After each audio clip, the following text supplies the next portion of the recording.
दोस्तों, स्वागत है आप सभी का आपके अपने YouTube channel study circle VC पे। दोस्तों आइए छत्तीसगढ़ शिक्षक भर्ती 2023 से संबंधित जो आपका शिक्षक पद है मिडिल का, उसमें सामाजिक विज्ञान जो आपका 20 नंबर का पूछा जाने वाला है, उसके महत्वपूर्ण जो जितने भी इंपॉर्टेंट प्रश्न बनते हैं, जो आपके सीजी टेट से ही संबंधित सारे के सारे प्रश्न वहां भी आपको देखने को मिलेंगे।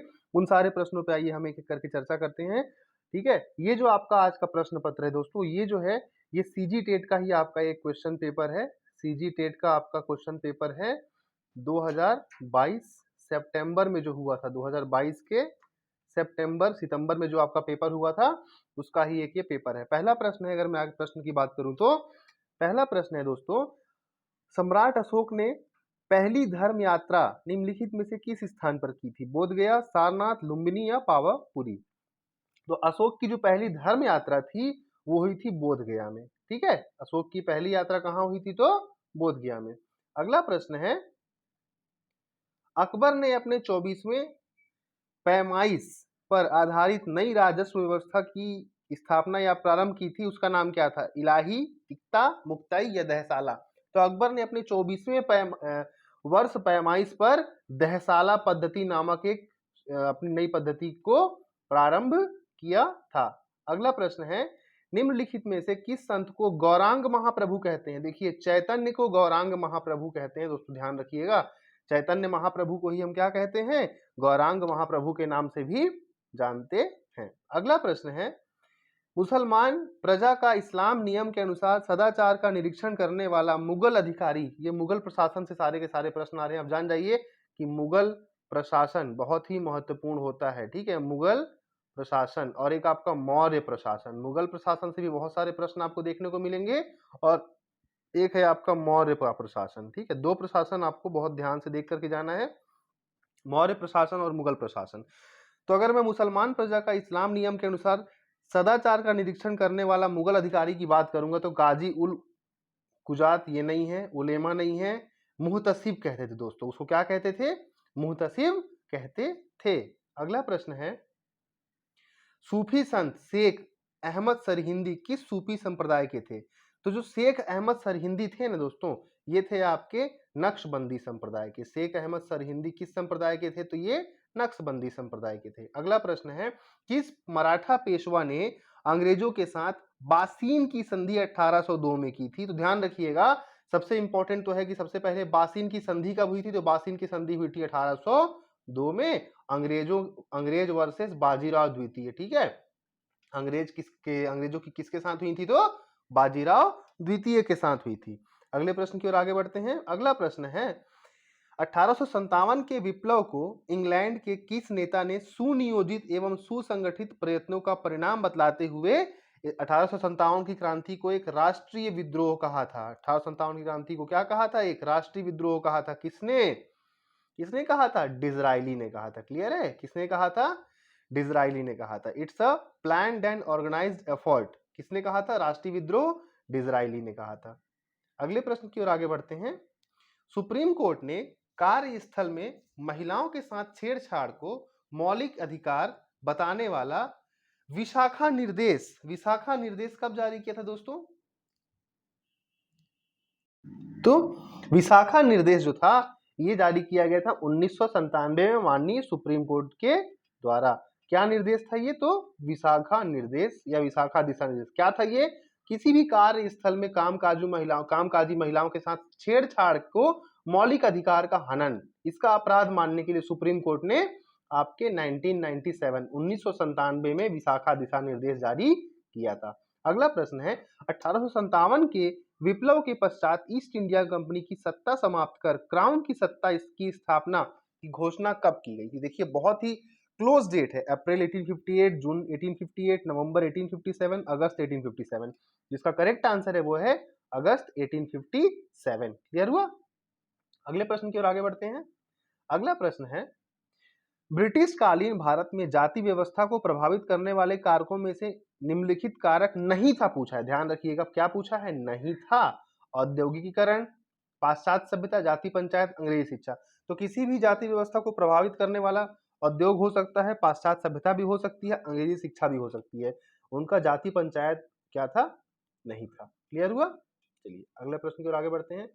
कौटिल्य के अनुसार कौटिल्य के अर्थशास्त्र के अनुसार सबसे पहला प्रश्न तो यही बनता है कि कौटिल्य ने क्या लिखा था। कौटिल्य ने अर्थशास्त्र, और कौटिल्य का अन्य नाम था विष्णुगुप्त और चाणक्य। क्लियर हो गया। क्षेत्रक किसको बोलते थे? क्षेत्रक उसको बोलते थे जिसके पास बहुत सारी भूमि होती थी, जो बहुत सारी भूमियों का मालिक होता था। क्लियर हो गया। इस प्रकार इस प्रश्न का सही उत्तर क्या हो जाएगा? भूस्वामी। आइए अगले प्रश्न की ओर आगे बढ़ते हैं। अगला है, निम्नलिखित अधीनस्थ राजपूत राज्य का अकबर के साथ कोई वैवाहिक संबंध नहीं था। मतलब इनमें से कौन सा ऑप्शन में से है जिसके साथ अकबर ने अपना वैवाहिक संबंध, या अकबर के जितने भी जो आसपास के लोग थे उसके शासन में उन्होंने वैवाहिक संबंध स्थापित नहीं किया था? तो इस जैसलमेर के साथ था, बीकानेर के साथ था, आमेर के साथ था। ठीक है, बांसवाड़ा के साथ इनका कोई संबंध, वैवाहिक संबंध नहीं था। क्या ध्यान रखना है आपको? बांसवाड़ा के साथ इनका वैवाहिक संबंध नहीं था। अगला है, वैदिक साहित्य के अनुसार विद्यार्थी जीवन समाप्त होने पर, वैदिक साहित्य के अनुसार विद्यार्थी जीवन जब खत्म होता है तो कौन सा संस्कार होता है? चार प्रतिज्ञा, उपनयन, जात कर्म या समावर्तन। तो इसका सही आंसर क्या हो जाएगा? समावर्तन। समावर्तन संस्कार जो है दोस्तों वो कब होता है? विद्यार्थी जीवन समाप्त होने के बाद। अगला प्रश्न है, सूफी धर्म में ईश्वर से एकात्म प्राप्त करने के साधनों में एक है समा, और समा का मतलब पूछा है। यहाँ पे ध्यान रखिएगा, समा का अर्थ होता है उपवास, संकीर्तन, ध्यान या भेदभाव रहित। तो समा का अर्थ होता है दोस्तों संकीर्तन। क्लियर हुआ क्या? समा का अर्थ क्या होता है? संकीर्तन। आइए अगले प्रश्न की ओर आगे बढ़ते हैं। आधुनिक भारत में नगरीकरण प्रक्रिया के विकास में निम्नलिखित कारण नहीं माना जाता है। तो नगरीकरण के विकास में व्यापारिक केंद्र, सांस्कृतिक परंपरा, संचार माध्यमों का विकास, कृषि में नवीन प्रयोग। तो कृषि, व्यापार और संचार ये तीनों के तीनों क्या होते हैं? किसी की भी नगरीकरण के प्रक्रिया के विकास में महत्वपूर्ण कारक होते हैं। तो ये तीनों तो आपके आंसर नहीं हो सकते हैं, तो नहीं माना जाता है पूछा है। सांस्कृतिक परंपरा। क्लियर हो गया, सांस्कृतिक परंपरा को नहीं माना जाता है। अगला है, निम्नलिखित स्थान में प्राप्त संस्कृति हड़प्पा युगोत्तर संस्कृति है। हड़प्पा युगोत्तर संस्कृति कौन सी है? आपकी झुकर संस्कृति है। ध्यान रखिएगा, हड़प्पा युगोत्तर संस्कृति कौन सी है? झुकर संस्कृति है। अगला, निम्नलिखित में से किस राजा ने दक्षिण पूर्वी एशिया के मलाया, कहां पे? मलाया की बात कर रहे हैं, मलाया में भारतीय साम्राज्य की स्थापना की थी? तो हमेशा हम भूलते हैं शैलेंद्र और महेंद्र में। ठीक है, ध्यान रखना है, महेंद्र नहीं है, शैलेंद्र आपका सही है। शैलेंद्र ने दक्षिण पूर्वी एशिया के मलाया में भारतीय साम्राज्य की स्थापना की थी। आइए अगले प्रश्न की ओर आगे बढ़ते हैं। अगला प्रश्न है, ऋग्वेद के बारे में पूछ रहा है। ऋग्वेद में 10 राजाओं के संघ के साथ 10 राजाओं के साथ युद्ध करने वाला राजा कौन था? इंद्र, सुदास, भरत या वैश्वा? ध्यान रखिएगा, बहुत ही महत्वपूर्ण प्रश्न है। सुदास जो है, सुदास 10 राजाओं के साथ युद्ध किए थे और युद्ध को जीत भी गए थे। इनका जो जानकारी मिलती है वो हमें ऋग्वेद से मिलती है, और ऋग्वेद में भी कौन सा मंडल? 7वां मंडल। ठीक है, और ये जो युद्ध हुआ था दोस्तों, ये रावी नदी के तट पर हुआ था। ठीक है, ये जो युद्ध हुआ था रावी नदी के तट पर हुआ था, और रावी का ही पुराना नाम है परुष्णी। रावी नदी का पुराना नाम क्या है? परुष्णी, और ये युद्ध रावी नदी के तट पर हुआ था। राजा सुदास ने युद्ध को जीता था। अगला है, पंचतंत्र का फारसी अनुवाद करने वाले लेखक का नाम क्या है? बदायूनी, अबुल फजल, दारा शिको या फैजी? तो पंचतंत्र, सबसे पहले पंचतंत्र की रचना किसने की थी? पंचतंत्र की रचना की थी दोस्तों विष्णु शर्मा ने। पंचतंत्र की रचना किसने की थी? विष्णु शर्मा ने गुप्त काल के दौरान, और इसका फारसी में अनुवाद किया था अबुल फजल के द्वारा। फारसी अनुवाद किसके द्वारा किया गया था? अबुल फजल के द्वारा किया गया था।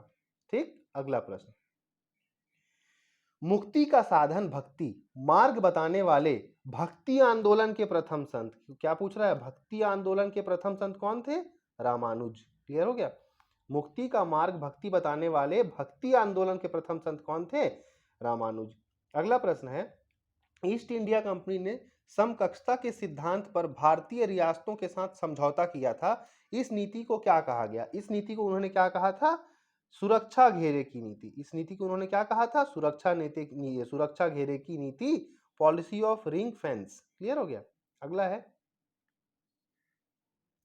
भारत में बाल श्रम नीति के क्रियान्वयन के लिए बाल श्रम उन्मूलन प्राधिकरण, बाल श्रम उन्मूलन प्राधिकरण कब बनाया गया? 1994 में दोस्तों बनाया गया था आपका बाल श्रम उन्मूलन प्राधिकरण 1994। अगला प्रश्न है ईस्वी सन 453 गुप्त काल में जैन धर्म की धर्म सभा कहां हुई थी? कन्नौज, अमरावती, प्रयाग, वल्लभी। ध्यान रखिएगा दो ही जगह हुई है, एक आपका वल्लभी में दूसरे बार हुई है और पहली बार हुई है आपके पाटलिपुत्र में। क्लियर हो गया? पहली बार हुई है पाटलिपुत्र में और दूसरी बार हुई है वल्लभी गुजरात। वल्लभी कहां मिलेगा? वल्लभी मिलेगा गुजरात में।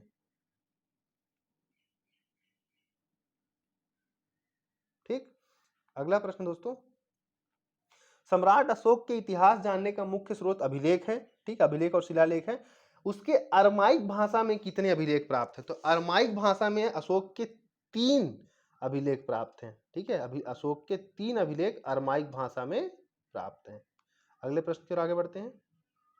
राष्ट्रपति की उच्चतम न्यायालय से सलाह करने की शक्ति का उल्लेख राष्ट्रपति किस अनुच्छेद के तहत सुप्रीम कोर्ट से सलाह दे सकता है या उससे सलाह मांग सकता है और उसकी सलाह को मानने के लिए बाध्य भी नहीं है राष्ट्रपति? चाहे तो वह मान भी सकता है, चाहे तो वह नहीं भी मान सकता है। यह है आपका बहुत ही इंपॉर्टेंट अनुच्छेद, अनुच्छेद 143। क्लियर हो गया? अगले प्रश्न की ओर आगे बढ़ते हैं।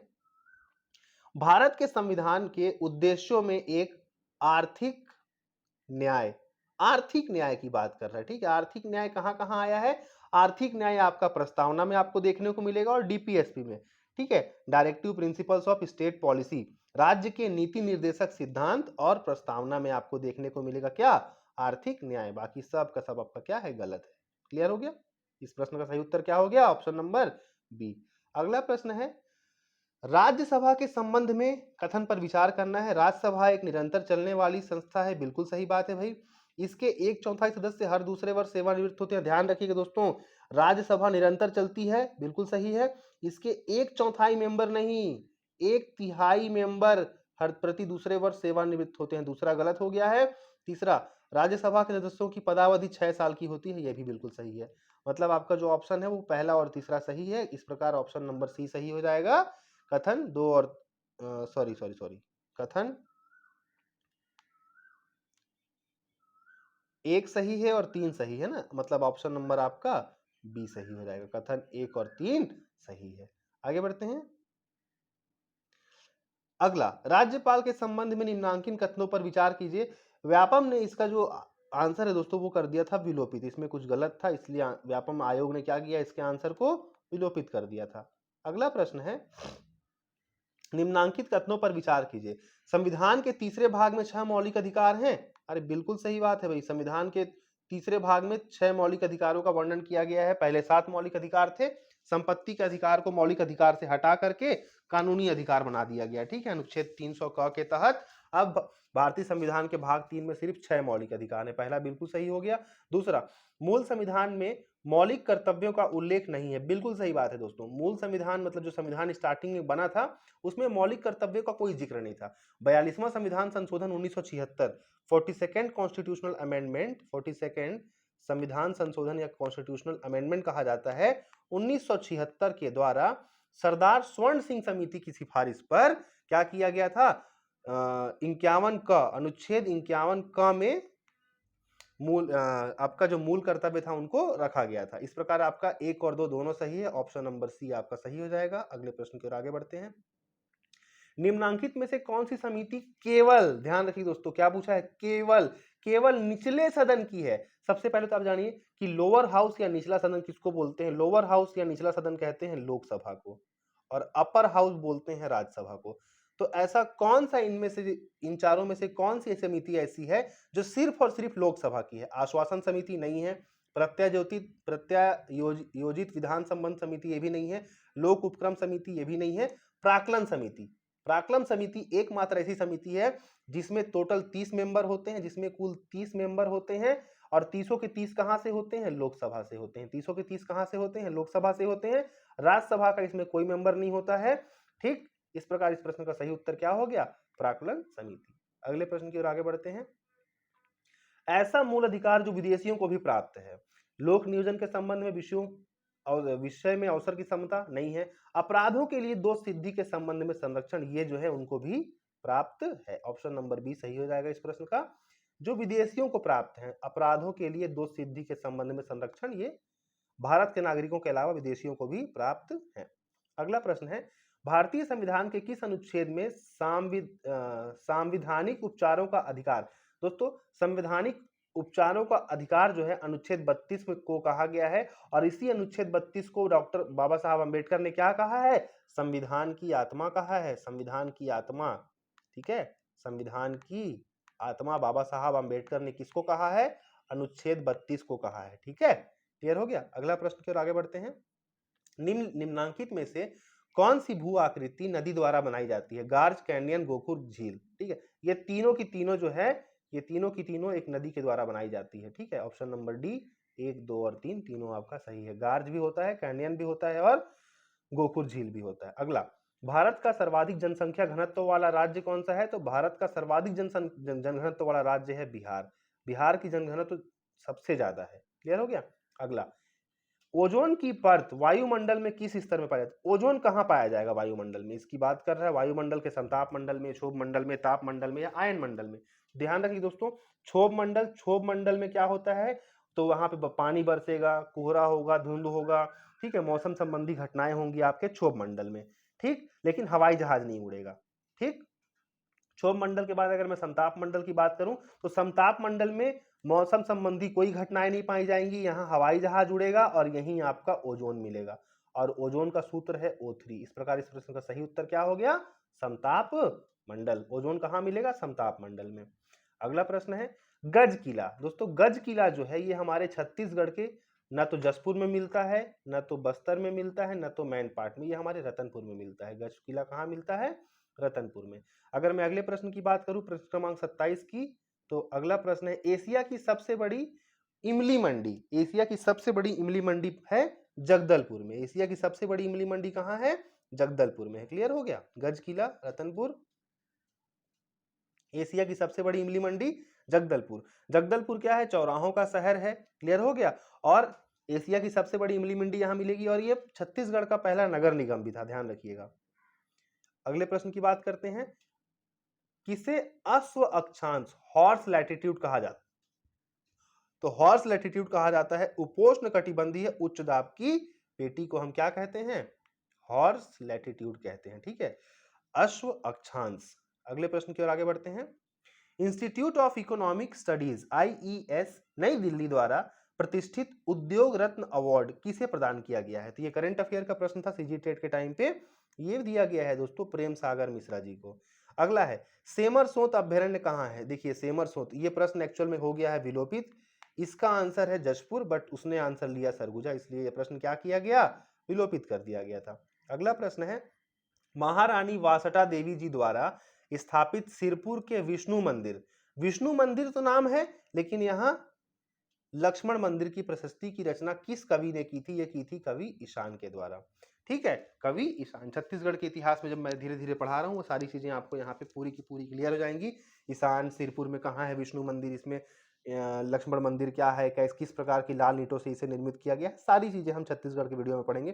दोस्तों अगर आपको वीडियो पसंद आ रहा है तो चैनल को सब्सक्राइब जरूर कर लीजिएगा। ठीक है, आप सब्सक्राइब करेंगे, इससे हम भी मोटिवेट होते हैं, और जितना अच्छे से अच्छा कंटेंट, इंपॉर्टेंट कंटेंट आपके रिवीजन के पॉइंट ऑफ व्यू से सारी चीजें हम क्या करते हैं यहाँ पे बना पाते हैं। अगले प्रश्न की ओर आगे बढ़ते हैं, भारत की मुख्य पर्वत श्रेणियों को जोड़ना है। ठीक है, उनके ऊंचे पर्वत शिखर से, तो अगर इसमें आपको एक भी याद है, एक या दो तो आप बना लेंगे। जैसे मुझे याद है अरावली, अरावली राजस्थान में मिलेगा, और इसकी सबसे ऊंची चोटी होती है गुरु शिखर, अरावली की ऊंची चोटी है गुरु शिखर। नीलगिरी पर्वत, सतपुड़ा, सतपुड़ा का मुझे पता है दोस्तों धूपगढ़। पश्चिम घाट, पश्चिम घाट की ऊंची चोटी है अनाईमुडी, और नीलगिरी पर्वत का क्या हो गया, डोडा पिट्टा। इस प्रकार आपका जो answer number option number C है वो बिल्कुल सही हो जाएगा।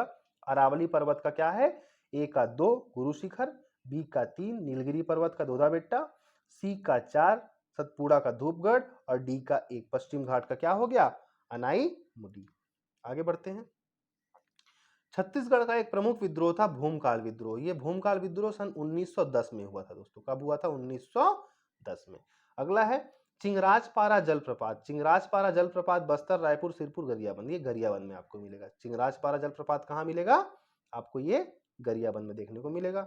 अगला प्रश्न है, निम्न में से किस साहित्यकार को छत्तीसगढ़ के विद्यासागर की संज्ञा दी जाती है? तो छत्तीसगढ़ के विद्यासागर की संज्ञा दी जाती है हरि ठाकुर, नंदकिशोर तिवारी, पंडित रामदयाल तिवारी, पंडित लोचन प्रसाद पांडे।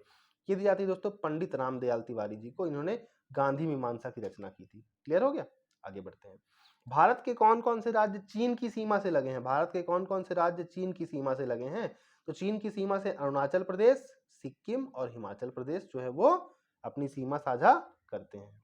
अगला है लेटरेटिक या लेटराइट मिट्टी को स्थानीय भाषा में क्या कहते हैं? भाटा मिट्टी, कन्हारी मिट्टी, दोमट मिट्टी या मटासी मिट्टी। तो देखिए दोमट आपकी लाल मिट्टी होती है, ठीक है, और उसके बाद आपका जो काली मिट्टी होती है उसे हम रेगुर मिट्टी कहते हैं। कपास के उत्पादन के लिए बहुत महत्वपूर्ण होती है। रेगुर मिट्टी को हम क्या कहते हैं? काली मिट्टी। तो लेटरेटिक या लेटराइट मिट्टी को हम भाटा मिट्टी कहते हैं। क्या कहते हैं? भाटा मिट्टी।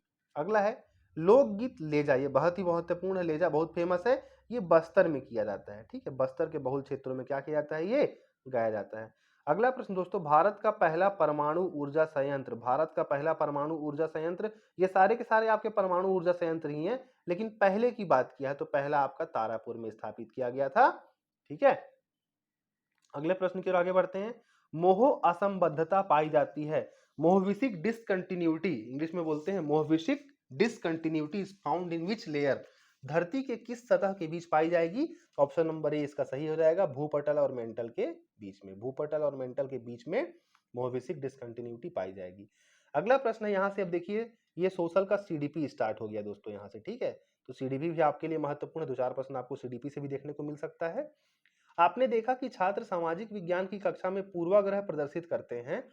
आपकी सबसे उपयुक्त प्रतिक्रिया क्या होगी? ठीक है, अध्याय को करीब लाएं, सामाजिक वास्तविकता के आयामों पर चर्चा करें, इन टिप्पणियों पर ध्यान न दें, नहीं गलत, छात्रों को फटकार लगाए, बिल्कुल नहीं, अध्याय को करीब भी न लें। बी ऑप्शन आपका सही हो जाएगा, सामाजिक वास्तविकता के आयामों पर चर्चा का आयोजन करें। अगला प्रश्न है दोस्तों 142, क्या उपयोग करने की अनुशंसा की जाती है जब किसी पाठ्यक्रम के विशेष विषय या क्षेत्र में बहुत अधिक जानकारी होती है? जब बहुत अधिक जानकारी होगी तो उसको हम बक देंगे, व्याख्या कर देंगे, बोल देंगे, उसको हम क्या करेंगे? उसकी व्याख्या कर देंगे। इस प्रकार इस प्रश्न का सही उत्तर क्या हो जाएगा? व्याख्यान विधि। अगला है कक्षा प्रबंधन की वह तकनीक जिसमें शिक्षक एक अनियंत्रित छात्र को शेष कक्षा से हटाकर नकारात्मक व्यवहार के लिए दंडित करता है। यह क्या कहलाती है? विलुप्त होने की तकनीक? नहीं। संतृप्त तकनीक? नहीं, संतुष्ट तो होगा ही नहीं, सेटिस्फैक्शन थोड़ी मिलेगा उसको। शारीरिक दंड भी नहीं दे सकते हैं। टाइम आउट तकनीक। तो यहां से जैसे भी आप इस प्रश्न को काट करके इसका सही उत्तर निकाल सकते हैं। अगला प्रश्न है समूह परियोजनाओं का काम क्या विकसित करने में मदद करता है? तो समूह परियोजना मतलब ग्रुप में काम, प्रोजेक्ट वर्क किसमें हेल्प करता है? मजबूत इंट्रा ग्रुप प्रतियोगिता, उपलब्धि की व्यक्तिगत भावना, सहयोग और समस्या समाधान कौशल, उपरोक्त सभी। ये सब की बात करता है, ठीक है। ये इंट्रा ग्रुप की बात भी करेगा, उपलब्धि की बात भी करेगा, सहयोग और समस्या समाधान की बात भी करेगा। इस प्रकार 144 का सही आंसर क्या हो गया? उपरोक्त सभी। अगला प्रश्न दोस्तों, कक्षा में व्यवहारिक शिक्षा के विचार का अर्थ है कि शिक्षा किस पर लागू होनी चाहिए? अभ्यास, समाज, अमूर्त या असली दुनिया, प्रैक्टिस, सोसाइटी, एब्स्ट्रैक्ट नॉलेज या रियल वर्ल्ड। तो शिक्षा जो होती है ये रियल वर्ल्ड पे लागू होनी चाहिए, ठीक है। शिक्षा जो होती है ये किस पे लागू होनी चाहिए? रियल वर्ल्ड पे, असली दुनिया पे। अगला, एक शिक्षक को सामाजिक विज्ञान पढ़ाते समय किस बात पर ध्यान केंद्रित करने का प्रयास करना चाहिए? विवरण याद रखने पर ध्यान दे? नहीं, हम कभी भी किसी बच्चे को हम याद रखने की बात नहीं करेंगे। तथ्य, मूल्यों और पैटर्न पर ध्यान दें? हाँ, ये हो सकता है। केवल ध्यान दीजिए दोस्तों, केवल क्या है? केवल सीडीपी का वो शब्द है जिसको हम कभी भी आंसर में, पॉजिटिव आंसर में कभी भी हम नहीं लेंगे। पॉजिटिव को अगर प्रश्न पूछा है, अगर प्रश्न अगर सकारात्मक है, नकारात्मक नहीं है, नकारात्मक प्रश्न में केवल ढूंढेंगे या कुछ नेगेटिव चीज खोजेंगे। लेकिन यहाँ पे समझ सकारात्मक प्रश्न पूछा है कि हमें क्या करना चाहिए, क्या नहीं करना चाहिए पूछता, तब केवल वाले ऑप्शन पे जाते, नेगेटिव ऑप्शन पे जाते। प्रश्न ही आपका पॉजिटिव पूछा है कि ध्यान किस पे केंद्रित करना चाहिए, याद करने पे नहीं, केवल। तो केवल केवल वाले जहां जहां ऑप्शन है, ऑप्शन आपके कट जाएंगे। ऑप्शन नंबर बी ही बच रहा है, यही आपका सही उत्तर हो जाएगा। क्लियर हो गया? तथ्यों, मूल्यों और पैटर्न पर ध्यान दें। अगला प्रश्न है परियोजना पद्धति किसके व्यवहारिक दर्शन पर आधारित है? जॉन डीवी, स्टीवेंसन, किलपैट्रिक या मार्कर। तो ये परियोजना पद्धति दोस्तों ये किलपैट्रिक के मॉडल पर आधारित है, ठीक है, किलपैट्रिक, और इसका प्रतिपादन किया था जॉन डीवी ने, ठीक है। अगला 148 है निम्नलिखित में से कौन सी सामाजिक विज्ञान में नई अवधारणा है? तथ्यात्मक जानकारी का संचय, सामाजिक रीति रिवाजों का अध्ययन, मानव संबंधों और समाज की बेहतरी का अध्ययन, अंतर्राष्ट्रीय संबंधों का अध्ययन। तो हम लोग सामाजिक विज्ञान की नई अवधारणा क्या है? ये है मानव संबंधों और समाज की बेहतरी के लिए अध्ययन करना ही सामाजिक विज्ञान की नई अवधारणा है। अगला प्रश्न है, छात्रों की गुणवत्ता का मूल्यांकन करने के लिए उपयोग की जाने वाली स्कोरिंग गाइड को हम कहते हैं रूब्रिक। क्या कहते हैं हम दोस्तों? रूब्रिक। और आज के सेट का अंतिम प्रश्न जो कि 60वां प्रश्न है आपका, अगर अभी तक आपने चैनल को सब्सक्राइब नहीं किया है तो प्लीज जा करके चैनल को सब्सक्राइब जरूर कर लीजिएगा, ताकि हम भी आपके लिए इसी तरह से बेस्ट कंटेंट लेकर के आएँ। और बहुत जल्द मैं आपको सारे इंपॉर्टेंट जो टॉपिक्स आ रहे हैं, राज्यसभा, लोकसभा, सांसद, विधानसभा, ठीक है, जितने भी प्रश्न आ रहे हैं राज्य सरकार से या सेंट्रल गवर्नमेंट से, जो भी मुख्य राष्ट्रपति से संबंधित मुख्य या इंपॉर्टेंट जो अनुच्छेद हैं, वो सारे मैं आपको बोर्ड में एक जगह धीरे धीरे करके एक एक वीडियोस में आपको मैं डिस्क्राइब कर दूंगा। तो इसके लिए क्या करना है, आपको चैनल को सब्सक्राइब कर लेना है और समय समय पर मेरे वीडियोस को आपको क्या करना है, देखते रहना है। आइए आज के अंतिम प्रश्न की ओर आगे बढ़ते हैं। नया पाठ्यक्रम शुरू किया जाना चाहिए अचानक नहीं, कभी भी नया पाठ्यक्रम करेंगे हम धीरे धीरे, पहले थोड़ा सा बताएंगे उसके बारे में, फिर थोड़ा सा और बताएंगे, फिर थोड़ा सा और, तो धीरे धीरे। इस प्रश्न का सही उत्तर क्या हो जाएगा दोस्तों? हमें किसी नए पाठ्यक्रम को स्टार्ट करने में कोई भी हड़बड़ाहट नहीं करनी चाहिए, अचानक नहीं करना चाहिए, लगातार नहीं करना चाहिए, अपेक्षाकृत भी नहीं करना चाहिए। किसी भी पाठ्यक्रम को धीरे धीरे हमें स्टार्ट करना चाहिए। आई होप आपको वीडियो पसंद आया होगा। पसंद आया तो फिर वही बोलूंगा, सब्सक्राइब जरूर कर लें, शेयर जरूर करें, लाइक भी कर दें, आपकी इच्छा हो तो। मिलेंगे बहुत अगले वीडियो में, तब तक के लिए धन्यवाद।